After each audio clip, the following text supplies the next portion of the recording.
बोलो श्री विष्णु भगवान की जय। बृहस्पतिवार व्रत कथा। प्राचीन समय की बात है। भारत में एक राजा राज्य करता था। वह बड़ा प्रतापी तथा दानी था। वह नित्य प्रति मंदिर में भगवान दर्शन करने जाता, ब्राह्मण और गुरु की सेवा किया करता एवं उसके द्वार से कोई भी याचक निराश होकर नहीं लौटता। वह प्रत्येक गुरुवार को व्रत रखता एवं पूजन करता, हर दिन गरीबों की सहायता करता था। परंतु ये सब बातें उसकी रानी को अच्छी नहीं लगती थी। वह न व्रत करती, न ही किसी को एक भी पैसा दान में देती थी। वह राजा से भी ऐसा करने को मना किया करती थी। एक समय की बात है, राजा शिकार खेलने वन को चले गए। घर पर रानी और दासी थीं। उस समय गुरु बृहस्पति साधु का रूप धारण कर राजा के दरवाजे पर भिक्षा मांगने आए। साधु ने रानी से भिक्षा मांगी तो वह कहने लगी, हे साधु महाराज, मैं इस दान और पुण्य से तंग आ गई हूँ। इस कार्य के लिए तो मेरे पति देव ही बहुत हैं। अब आप ऐसी कृपा करें कि सारा धन नष्ट हो जाए तथा मैं आराम से रह सकूं। साधु रूपी बृहस्पति देव ने कहा, हे देवी, तुम बड़ी विचित्र हो। संतान और धन से कोई दुखी नहीं होता, इसको सभी चाहते हैं। पापी भी पुत्र और धन की इच्छा करता है। अगर तुम्हारे पास धन अधिक है तो भूखे मनुष्यों को भोजन कराओ, प्याऊ लगवाओ, ब्राह्मणों को दान दो, धर्मशालाएं बनवाओ, कुआं, तालाब, बावड़ी, बाग बगीचे आदि का निर्माण कराओ तथा निर्धनों की कुंवारी कन्याओं का विवाह कराओ। साथ ही यज्ञ आदि करो। इस प्रकार के कर्मों से आपके कुल का और आपका नाम परलोक में भी सार्थक होगा एवं तुम्हें भी स्वर्ग की प्राप्ति होगी। परंतु रानी साधु की इन बातों से खुश नहीं हुई और उसने कहा, हे साधु महाराज, मुझे ऐसे धन की आवश्यकता नहीं जिसको मैं अन्य लोगों को दान में देती फिरूं तथा जिसको रखने और संभालने में ही मेरा सारा समय नष्ट हो जाए। साधु ने कहा, हे देवी, यदि तुम्हारी ऐसी ही इच्छा है तो जैसा मैं तुम्हें बताता हूँ तुम वैसा ही करना। बृहस्पतिवार के दिन घर के आंगन को गोबर से लीपना, अपने केशों को पीली मिट्टी से धोना, केशों को धोते समय स्नान करना और राजा से कहना वह हजामत करवाए। भोजन में मांस मदिरा खाना, कपड़े धोबी के यहाँ धुलने देना। इस प्रकार 7 बृहस्पतिवार करने से तुम्हारा सारा धन नष्ट हो जाएगा। यह कहकर साधु रूपी बृहस्पति देव अंतर ध्यान हो गए। रानी ने साधु के कहे अनुसार 7 बृहस्पतिवार तक वैसा करने का ही विचार किया। अब साधु के बताए अनुसार कार्य करते हुए केवल 3 बृहस्पतिवार ही बीते थे कि उसकी समस्त धन संपत्ति नष्ट हो गई और भोजन के लिए दोनों समय परिवार तरसने लगा तथा सांसारिक भोगों से दुखी रहने लगा। तब राजा रानी से कहने लगा कि हे रानी, तुम यहाँ पर रहो, मैं दूसरे देश को जाता हूँ। क्योंकि यहाँ पर मुझे सभी मनुष्य जानते हैं, इसलिए मैं यहाँ पर कोई काम नहीं कर सकता। मैं अब परदेश जा रहा हूँ, वहाँ कोई काम धंधा करूँगा, शायद हमारे भाग्य बदल जाएं। ऐसा कहकर राजा परदेश चला गया। वह वहाँ जंगल से लकड़ी काट कर लाता और शहर में बेचता। इस तरह जीवन व्यतीत करने लगा। इधर राजा के बिना रानी और दासियां दुखी रहने लगी। किसी दिन भोजन मिलता और किसी दिन जल पीकर ही रह जाती। एक समय रानी और दासियों को 7 दिन बिना भोजन के व्यतीत करने पड़े। तो रानी ने अपनी दासी से कहा, हे दासी, यहाँ पास ही के नगर में मेरी बहन रहती है, वह बड़ी धनवान है। तू उसके पास जा और वहाँ से 5 शेर बेजर मांग कर ले आ, जिससे कुछ समय के लिए गुजारा हो जाएगा। दासी रानी की बहन के पास गई। रानी की बहन उस समय पूजा कर रही थी और बृहस्पतिवार का दिन था। दासी ने रानी की बहन से कहा, हे रानी, मुझे आपकी बहन ने भेजा है, मुझे 5 शेर बेजर दे दो। दासी ने यह बात अनेक बार कही, परंतु रानी की बहन ने कोई उत्तर नहीं दिया, क्योंकि वह उस समय बृहस्पतिवार की पूजा और कथा सुन रही थी। जब दासी को रानी की बहन से कोई उत्तर नहीं मिला तो वह बहुत दुखी हुई और उसे क्रोध भी आया। वह लौटकर रानी से बोली, हे रानी, आपकी बहन तो बहुत ही घमंडी है, वह छोटे लोगों से बात भी नहीं करती। मैंने उससे कहा था, उसने कोई उत्तर नहीं दिया, मैं वापस चली आई। रानी बोली, हे दासी, इसमें उसका कोई दोष नहीं है। जब बुरे दिन आते हैं तब कोई सहारा नहीं देता। अच्छे बुरे का पता विपत्ति में ही लगता है। जो ईश्वर की इच्छा होगी वही होगा। यह सब हमारे भाग्य का दोष है। उधर रानी की बहन ने सोचा कि मेरी बहन की दासी आई थी, परंतु मैं उससे नहीं बोली, इससे वह बहुत दुखी हुई होगी। अतः कथा सुन तथा विष्णु भगवान का पूजन समाप्त कर वह अपनी बहन के घर आई और कहने लगी, हे बहन, मैं बृहस्पतिवार का व्रत कर रही थी, तुम्हारी दासी हमारे घर गई थी, परंतु जब तक कथा होती है तब तक हम लोग ना उठते हैं ना बोलते हैं, इसलिए मैं नहीं बोली। कहो दासी क्यों गई थी? रानी बोली, बहन हमारे घर अनाज नहीं था। वैसे तुमसे कोई बात छिपी नहीं है, इस कारण मैंने दासी को तुम्हारे पास 5 सेर बेजर लेने के लिए भेजा था। रानी की बहन बोली, बहन देखो, बृहस्पति भगवान सबकी मनोकामना पूर्ण करते हैं। देखो शायद तुम्हारे घर में ही अनाज रखा हो। यह सुनकर दासी घर के अंदर गई तो वहां उसे एक घड़ा बेजर का भरा हुआ मिला। उसे बड़ी हैरानी हुई क्योंकि उसने एक एक बर्तन देख लिया था। उसने बाहर आकर रानी को बताया। दासी अपनी रानी से कहने लगी, हे रानी देखो, वैसे जब हमको अन्न नहीं मिलता तब हम रोज ही व्रत करते हैं। अगर इनसे इस व्रत की विधि और कथा पूछ ली जाए तो हम भी कर लिया करेंगे।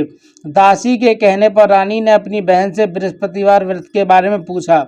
उसकी बहन ने बताया, हे रानी बहन, बृहस्पतिवार को सूर्योदय से पूर्व उठकर स्नान करके बृहस्पतिवार का व्रत करना चाहिए, लेकिन उस दिन सिर नहीं धोना चाहिए। बृहस्पतिवार के व्रत में चने की दाल, मुनक्कों से विष्णु भगवान का केले के वृक्ष की जड़ में पूजन करें तथा दीपक जलावें। उस दिन एक ही समय भोजन करें और भोजन का पीले खाद्य पदार्थ का करें तथा कथा सुने। इस प्रकार करने से गुरु भगवान प्रसन्न होते हैं, अन्न पुत्र धन देते हैं। इस तरह व्रत और पूजन की विधि बताकर रानी की बहन अपने घर लौट गई। रानी और दासी दोनों ने निश्चय किया कि वे बृहस्पति देव भगवान का पूजन अवश्य जरूर करेंगी। 7 दिन बाद जब बृहस्पतिवार आया तो उन्होंने व्रत रखा। गौशाल में जाकर चना और गुड़ बीन लाई तथा उसकी दाल से केले की वृक्ष की जड़ में विष्णु भगवान का पूजन किया। अब भोजन कहाँ से आए? दोनों बड़ी दुखी हुई, परंतु उन्होंने व्रत किया था, इस कारण बृहस्पति देव भगवान प्रसन्न थे। वे साधारण व्यक्ति के रूप में 2 थालों में सुंदर पीला भोजन लेकर आए और दासी को देकर बोले, हे दासी, यह भोजन तुम्हारे और रानी के लिए है, तुम दोनों करना। दासी भोजन पाकर बड़ी प्रसन्न हुई और रानी से बोली, रानी जी भोजन कर लो। रानी को भोजन के आने के बारे में कुछ पता नहीं था, इसलिए वह दासी से बोली, जा तू ही भोजन कर, क्योंकि तू हमारी व्यर्थ में हंसी उड़ाती है। दासी बोली, एक व्यक्ति अभी भोजन दे गया है। रानी कहने लगी, वह भोजन तेरे लिए ही दे गया है, तू ही भोजन कर। दासी ने कहा, वह व्यक्ति हम 2 थालों में दोनों के लिए भोजन दे गया है, इसलिए मैं और आप दोनों ही साथ साथ भोजन करेंगी। फिर दोनों ने गुरु भगवान को नमस्कार कर भोजन प्रारंभ किया। उसके बाद से वे प्रत्येक बृहस्पतिवार को गुरु भगवान का व्रत और पूजन करने लगी। बृहस्पति भगवान की कृपा से उनके पास धन हो गया, परंतु रानी फिर पहले की तरह आलस्य करने लगी। तब दासी बोली, देखो रानी, तुम पहले भी इस प्रकार आलस्य करती थी, तुम्हें धन के रखने में कष्ट होता था, इस कारण सभी धन नष्ट हो गया। अब गुरु भगवान की कृपा से धन मिला है तो फिर तुम्हें आलस्य होता है। बड़ी मुसीबतों के बाद हमने यह धन पाया है, इसलिए हमें दान पुण्य करना चाहिए। तुम भूखे मनुष्य को भोजन कराओ, प्याऊ लगवाओ, ब्राह्मणों को दान दो, कुआं, तालाब, बावड़ी आदि का निर्माण कराओ, मंदिर पाठशाला बनवाकर दान दो, कुंवारी कन्या को विवाह करवाओ, धन को शुभ कार्यों में खर्च करो, जिससे तुम्हारे कुल का यश बढ़े तथा स्वर्ग प्राप्त हो और पितृ प्रसन्न हो। दासी की बात मानकर रानी ने इस प्रकार के कर्म करने प्रारंभ किया, जिससे उनका काफी यश फैलने लगा। एक दिन रानी और दासी आपस में विचार करने लगी, ना जाने राजा किस दशा में होंगे, उनकी कोई खोज खबर नहीं है। गुरु भगवान से उन्होंने प्रार्थना की और भगवान ने रात्रि में राजा को स्वप्न में कहा, हे राजा उठ, तेरी रानी तुझको याद करती है, अब अपने देश को लौट जा। राजा प्रातःकाल उठकर जंगल से लकड़ियां काटकर लाने के लिए जंगल की ओर चल पड़ा। जंगल से गुजरते हुए वह सोचने लगा, रानी की गलती से कितने दुख भोगने पड़े, राजपाट छोड़कर उसे जंगल में आकर रहना पड़ा, जंगल से लकड़ियां काटकर उन्हें बेचकर गुजारा करना पड़ा। उसी समय जंगल में बृहस्पति देव एक साधु का रूप धारण कर आए और राजा के पास आकर बोले, हे लकड़हारे, तुम इस सुनसान जंगल में किस चिंता में बैठे हो, मुझे बतलाओ। यह सुन राजा के नेत्रों में जल भर आया और साधु की वंदना कर बोला, हे प्रभु, आप सब कुछ जानने वाले हैं। इतना कहकर राजा ने साधु को अपनी संपूर्ण कहानी सुना दी। महात्मा तो स्वभाव से ही दयालु होते हैं। वे राजा से बोले, हे राजा, तुम्हारी पत्नी ने बृहस्पति देव के प्रति अपराध किया था, जिसके कारण तुम्हारी यह दशा हुई। अब तुम किसी प्रकार की चिंता मत करो, भगवान तुम्हें पहले से अधिक धन देंगे। देखो तुम्हारी पत्नी ने बृहस्पतिवार का व्रत करना प्रारंभ कर दिया है। अब तुम भी बृहस्पतिवार का व्रत करके चने की दाल में गुड़ और जल को लोटे में डालकर केले के पत्ते से भगवान विष्णु का पूजन करो। फिर कथा कहो या सुनो, भगवान तुम्हारी सब मनोकामना को पूर्ण करेंगे। साधु को प्रसन्न देखकर राजा बोला, हे प्रभु, मुझे लकड़ी बेचकर इतना पैसा भी नहीं बचता जिससे भोजन करने के उपरांत कुछ बचा सकूं। मैंने रात्रि में अपनी रानी को व्याकुल देखा है, मेरे पास कोई साधन नहीं जिससे मैं उसका समाचार जान सकूं। फिर मैं बृहस्पतिवार की कौन सी कहानी सुनूं या कहूँ, मुझको तो कुछ भी मालूम नहीं है। साधु ने कहा, हे राजा, तुम किसी बात की चिंता मत करो। बृहस्पतिवार के दिन तुम रोजाना की तरह लकड़ियां लेकर शहर में जाओ, तुम्हें रोज से दोगुना धन प्राप्त होगा, जिससे तुम भली भांति भोजन कर लोगे तथा बृहस्पति देव की पूजा का सामान भी आ जाएगा। बृहस्पति देव की कथा इस प्रकार है। प्राचीन काल में एक बहुत ही निर्धन ब्राह्मण था।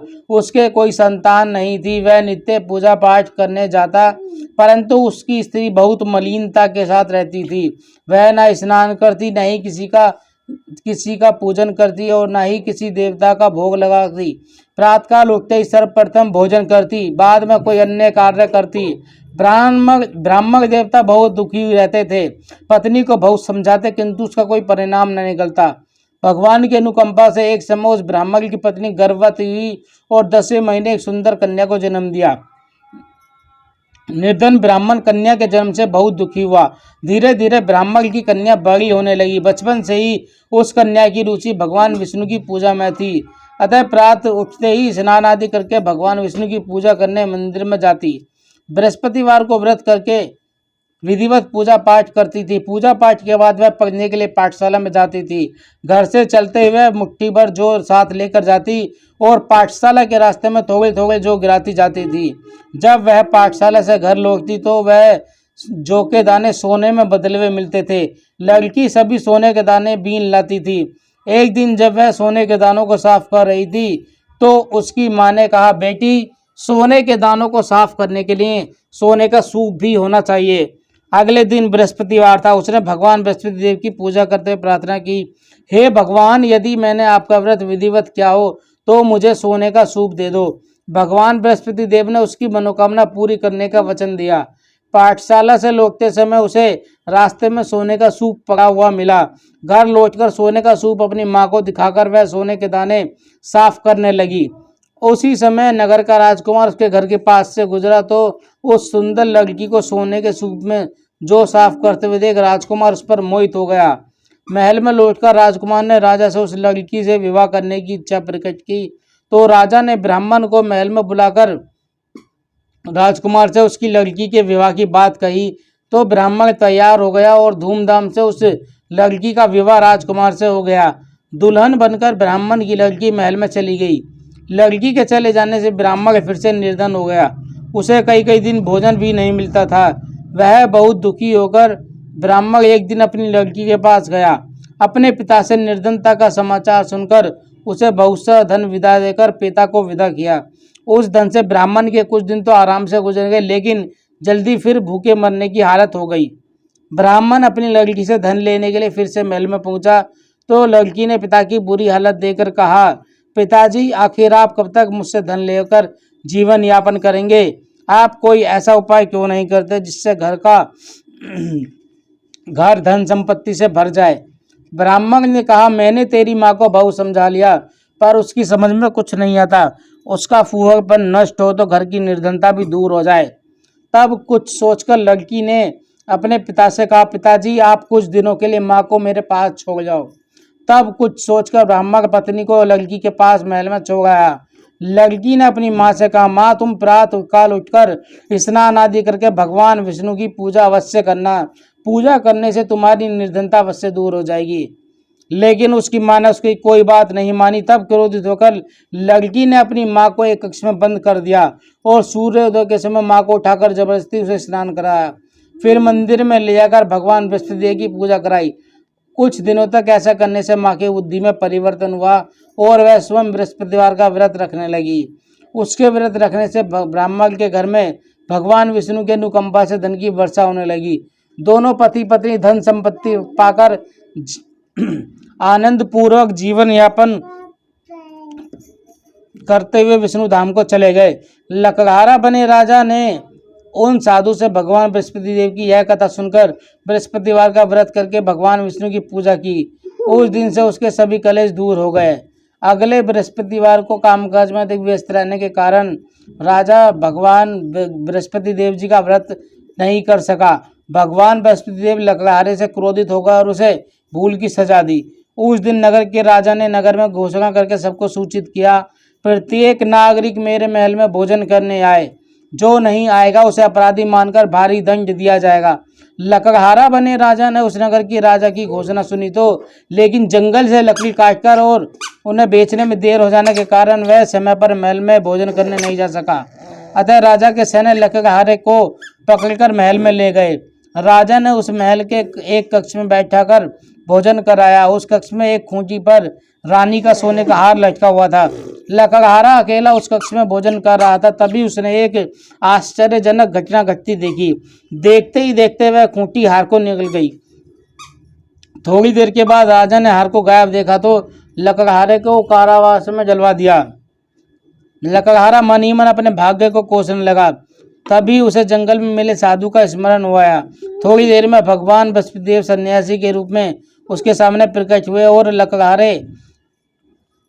और कहा, हे लकड़हारे, तूने भगवान बृहस्पति देव की पूजा नहीं की, इसी कारण तुम्हें यह कष्ट हुआ है। लेकिन अब चिंता मत करो, बृहस्पतिवार के दिन कारागार के दरवाजे पर तुम्हें कुछ पैसे पगड़े मिलेंगे। उन पैसों से भगवान बृहस्पति देव का व्रत करके उनकी पूजा करोगे तो तुम्हारे सारे दुख नष्ट हो जाएंगे। बृहस्पतिवार के दिन दरवाजे पर पड़े मिले पैसों से चने और गुड़ मंगाकर लकड़हारे ने बृहस्पतिवार की कथा कही तो भगवान बृहस्पति देव ने उसकी प्रसन्न होकर उस नगर के राजा को स्वप्न में लकड़हारे को कारागार से मुक्त करने को कहा। सुबह राजा ने अपने कक्ष में आकर देखा तो खूंटी पर रानी का हार टंगा हुआ था। राजा ने लकड़हारे को मुक्त कर दिया और धन और आभूषण देकर विदा किया। लकड़हारा बना राजा उस नगर से चलकर अपने नगर में पहुंचा तो उस नगर में कुएं, धर्मशालाएं, बाग बगीचे देखकर बहुत प्रसन्न हुआ। राजा ने किसी से पूछा, ये कुएं धर्मशालाएं किसने बनवाई हैं? सबने उसे बताया कि ये सब रानी और उसकी दासी ने बनवाए हैं। राजा महल में पहुंचा तो रानी ने उसका भव्य स्वागत किया। तब राजा ने निश्चय किया कि सप्ताह में एक बार तो सभी बृहस्पति देव का व्रत तथा पूजन करते हैं, परंतु मैं प्रतिदिन व्रत क्या करूंगा तथा दिन में 3 बार कथा कहा करूंगा। अब राजा हर समय दुसाले में चने की दाल बांधे रहता तथा दिन में 3 बार बृहस्पति देव की कथा कहता। कुछ दिनों के बाद राजा को अपनी बहन की याद आई। एक दिन घोड़े पर सवार होकर राजा अपनी बहन से मिलने चल दिया। अभी राजा नगर के बाहर पहुंचा था कि उसने कुछ लोगों को सबको ले जाते हुए देखा। राजा को स्मरण हुआ कि आज उसने किसी को बृहस्पति देव की कथा नहीं सुनाई है। और राजा ने उन लोगों को रोककर कहा, भाइयों, आप सबको ले जाने से पहले मुझसे बृहस्पति देव की कथा सुन ले। लोगों ने राजा पर क्रोधित होते हुए कहा, तुम पागल तो नहीं हो? लेकिन कुछ बड़े बूढ़े लोगों ने कहा, अच्छा भाई, साथ में चलते चलते तुम अपनी कथा भी सुना लो। राजा ने चलते हुए आधी कथा सुनाई थी कि सब हिलने लगा। राजा के पूरी कथा सुनाते ही सब उठकर बैठ गया। लोगों ने हैरानी से दांतों तले उंगली दबाई और अगले बृहस्पतिवार से भगवान बृहस्पति देव का व्रत करने तथा कथा सुनने का निश्चय किया। अब घोड़े पर सवार राजा चलते हुए एक किसान के पास पहुंचा। किसान अपने खेत में हल चला रहा था। राजा ने कहा, अरे भाई, मुझसे बृहस्पति की कथा सुन लो। किसान झुंझलाकर बोला, अरे भाई, देख नहीं रहे, जितनी देर तक तुम्हारी कथा सुनूंगा उतनी देर में तो पूरे खेत में हल चला दूंगा। राजा निराश होकर चलने लगा। तभी किसान के बैल लग खड़ाकर जमीन पर जा गिरे और किसान के पेट में भी जोरों का दर्द होने लगा। उस किसान की पत्नी जब खाना लेकर आई तो उसने किसान के इस हाल के बारे में पूछा। किसान ने घुड़सवार की पूरी कहानी सुनाई। किसान की पत्नी दौड़ती हुई राजा के पास पहुंचकर हाथ जोड़कर बोली, भैया, मैं तुम्हारी कथा सुनने को तैयार हूँ। राजा ने उसके साथ खेत पर पहुंचकर बृहस्पतिवार की कथा सुनाई। तभी बैल उठकर खड़े हो गए और किसान के पेट का दर्द भी तुरंत ठीक हो गया। राजा अपनी बहन के घर पहुंचा तो उसकी बहुत आव भगत हुई। अगले दिन सुबह उठकर राजा ने देखा घर के सभी लोग भोजन कर रहे हैं। किसी भूखे को बृहस्पतिवार की कथा सुनाए बिना राजा भोजन नहीं किया करता था। उसने अपनी बहन से कहा, बहन क्या घर में कोई ऐसा व्यक्ति है जिसने अभी तक भोजन न किया हो? उसकी बहन बोली, भैया हमारे घर में तो क्या, आपको पूरे नगर में कोई ऐसा व्यक्ति नहीं मिलेगा जिसने सुबह सुबह भोजन नहीं किया हो। तब राजा ने अपनी बहन के घर से निकलकर उस नगर में बिना भोजन किए व्यक्ति की तलाश की। एक गजरे के घर में उसका बीमार बेटा होने के कारण भूखा रह गया था। राजा ने उसको जाकर बृहस्पतिवार की कथा सुनाई। कथा सुनते सुनते गजरे का बीमार बेटा बिल्कुल ठीक हो गया। सबने राजा की बहुत प्रशंसा की। एक दिन राजा ने अपनी बहन से कहा, बहन हम अब अपने घर जाना चाहते हैं, तुम भी हमारे साथ चलो, कुछ दिन वहां रहकर लौट आना। राजा की बहन ने अपनी सास से पूछा तो सास ने ताना देते हुए कहा, बहू मायके जाना तो अकेली जाना, मेरे पोतों को नहीं ले जाना। तुम्हारी भाई के कोई संतान नहीं है, कहीं तुम्हारी भाभी मेरे पोतों पर कोई जादू टोना ना कर दे। दूसरे कक्ष में बहन की सास की बातें सुनकर राजा दुखी मन से अकेला ही अपने नगर को लौट गया। रानी ने राजा से कहा, आप तो अपनी बहन को साथ लाने की बात कहकर गए थे, फिर बहन को साथ क्यों नहीं लाए? तब राजा ने दुखी होते हुए कहा, रानी हम निसंतान हैं, इसलिए हमारे कोई घर आना पसंद नहीं करता। रानी ने राजा को समझाया, हे प्राणनाथ, हमें बृहस्पति देव ने सब कुछ दिया है, अब भगवान बृहस्पति देव हमें संतान भी अवश्य देंगे। बृहस्पतिवार को विधिवत व्रत करते हुए राजा रानी ने भगवान बृहस्पति देव से संतान के लिए प्रार्थना की। कुछ दिनों के बाद उन्होंने स्वप्न में दर्शन देते हुए कहा, हे राजन, तेरी मनोकामना अवश्य पूरी होगी। एक सप्ताह बाद ही रानी गर्भवती हो गई और 10वें महीने रानी ने एक सुंदर पुत्र को जन्म दिया। राजा रानी जीवन पर्यंत बृहस्पतिवार का व्रत करते रहे। उनके घर में धन की वर्षा होती रही।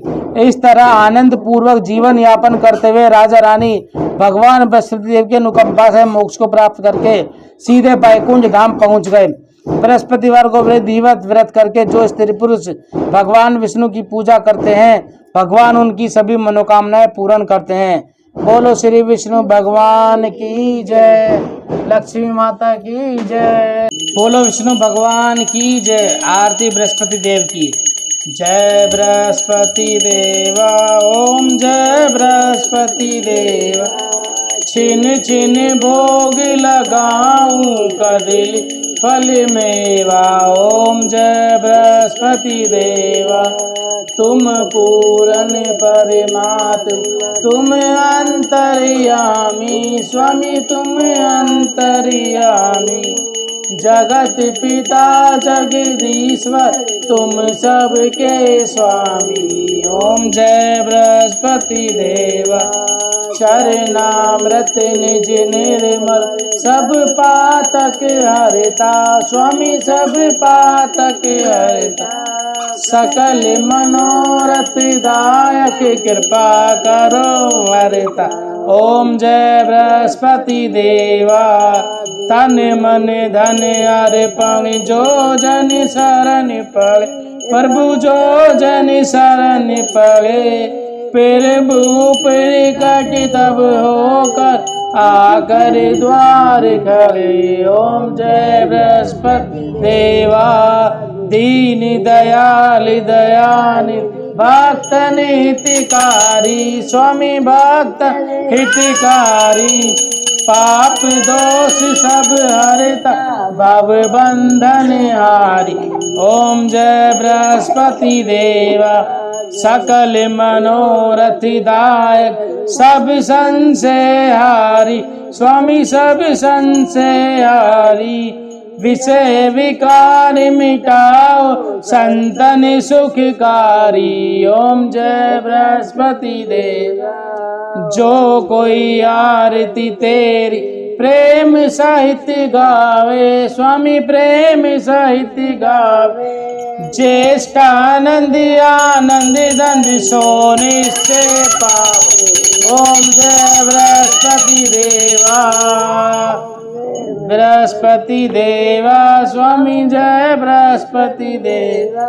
छिन छिन भोग लगाऊं कदली फल मेवा, ओम जय बृहस्पति देवा। बोलो श्री विष्णु भगवान की जय, लक्ष्मी माता की जय, राधा कृष्ण भगवान की जय।